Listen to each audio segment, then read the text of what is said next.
नमस्कार दोस्तों, कैसे हैं आप लोग। मैं हूं विकास, लेकर आ गया हूं एक और नई हॉरर स्टोरी। बेसिकली आज की जो हॉरर स्टोरी है मैं एक शॉर्ट पार्ट में अपलोड कर रहा हूं। मैं लॉन्ग वीडियो अपलोड कर दूंगा जैसे आप लोग कमेंट करेंगे, ठीक है। तो ये स्टोरी है सुखवीर की। सुखवीर एक 17 साल का नॉर्मल सा लड़का था जिसे पढ़ाई लिखाई का कुछ ज्यादा ही शौक था। मतलब वो बाकी चीजों पे ध्यान नहीं देता था, सिर्फ पढ़ाई पढ़ाई पढ़ाई। तो उसके मम्मी पापा ने सोचा क्यों ना हमारा बेटा लखनऊ में रह के पढ़ रहा है तो उसके लिए वहीं पे एक अच्छा खासा घर देख लिया जाए।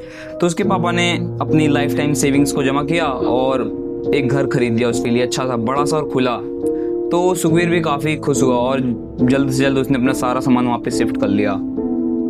सुखवीर ने कई बार अक्सर वहाँ के कुछ लोगों के कानों से मतलब कुछ लोगों से सुना था कि ये घर ठीक नहीं, वो फुसफुसाते रहते थे ऐसी बातें। लेकिन सुखवीर इन सब चीज़ों पे ध्यान नहीं देता था, उसे अपनी पढ़ाई लिखाई से मतलब था। एक रात की बात है, जब बारिश हो रही थी, बारिश का मौसम था, सुखवीर अपने कमरे में बैठ के पढ़ रहा था। तभी लाइट चली गई। उसने अपना फ़ोन का टॉर्च जलाया और दोबारा पढ़ने लगा। लैंडी आवाज, कोई नहीं। तो उसने सुना कि किसने दरवाज़ा खटखटाया, खट खट खट, ठीक है। तो उसने सोचा हो सके चूहा होगा, ठीक है, और फिर पढ़ना जारी रखा। लेकिन उसने थोड़ी देर वेट किया और देखा, मतलब ऐसा लग रहा वो पढ़ रहा था बट उसे फील हो रहा था कि कोई उसकी कमरे की तरफ बढ़ रहा था। वो तो अपने घर में अकेला रहता था, फिर कौन हो सकता है। भारी कदमों के साथ जब वो गया तो उसने गेट खोला तो उसने देखा कुछ अजीब सी स्मेल आ रही थी। उसने ध्यान नहीं दिया उतना, उसने सोचा कुछ होगा।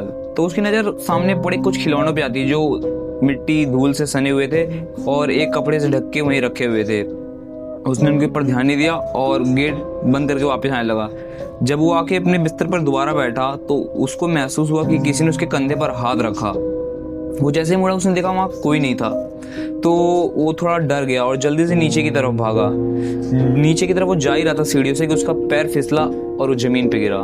उसने देखा कि उसका पैर जिस चीज से फिसला है वो खून की बूंदें हैं और वो ताजा हैं। वो डर गया। वो वापस अपने कमरे की ओर गया देखने कुछ है तो नहीं। तो उसने जाके देखा तो उसकी किताब कॉपियां जो थी वैसे फैली हुई थी और उसने देखा कि बीच में गुड़िया रखी हुई है। मतलब ये देख के सुखवीर फट गई। उसने कहा गॉप गॉप गॉप गॉप। तो उसकी फट के 4 74 40 हो गई, ठीक है।